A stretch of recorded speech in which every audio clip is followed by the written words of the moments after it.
Hi అండి. అందరూ ఎలా ఉన్నారు? ఈరోజు నేను ఎయిర్ ఫ్రైయర్‌లో ఎగ్ పఫ్ చేస్తున్నాను. దానికోసం 2 ఎగ్స్ బాయిల్ చేసుకున్నాను. కావాల్సిన వెజిటబుల్స్ కట్ చేసుకున్నాను. ఇప్పుడు ప్యాన్‌లో ఆనియన్స్, పచ్చిమిర్చి ఫ్రై చేసుకొని, ఆ తర్వాత అల్లం వెల్లుల్లి పేస్ట్, ఉప్పు, పసుపు, క్యాప్సికమ్, టమాటో కూడా వేసుకొని ఫ్రై చేసుకోవాలి. 2 మినిట్స్ తర్వాత కొంచెం వాటర్ పోసుకొని మూత పెట్టి 10 మినిట్స్ బాయిల్ చేసుకోవాలి. టమాటోలు మెత్తగా ఉడికిన తర్వాత ధనియాల పొడి, జీలకర్ర పొడి, కారం వేసుకొని ఇంకో 2 మినిట్స్ ఫ్రై చేసుకుంటే సరిపోతుంది. మన కర్రీ రెడీ అయిపోయినట్లే.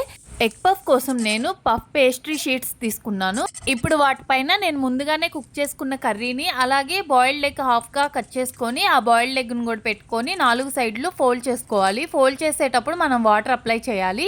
అలాగే ఫోల్డ్ చేసుకున్న ఎగ్ పఫ్ పైన ఎగ్ని బీట్ చేసుకొని అప్లై చేసి ఆ ఎగ్ పఫ్స్ అన్ని నేను ఎయిర్ ఫ్రైయర్లోకి ట్రాన్స్ఫర్ చేసుకున్నాను. ఇప్పుడు ఎయిర్ ఫ్రైయర్లో 160°C 15 మినిట్స్ పెట్టి బేక్ చేసుకుంటే మన టేస్టీ ఎగ్ పఫ్ రెడీ అయిపోయినట్లే.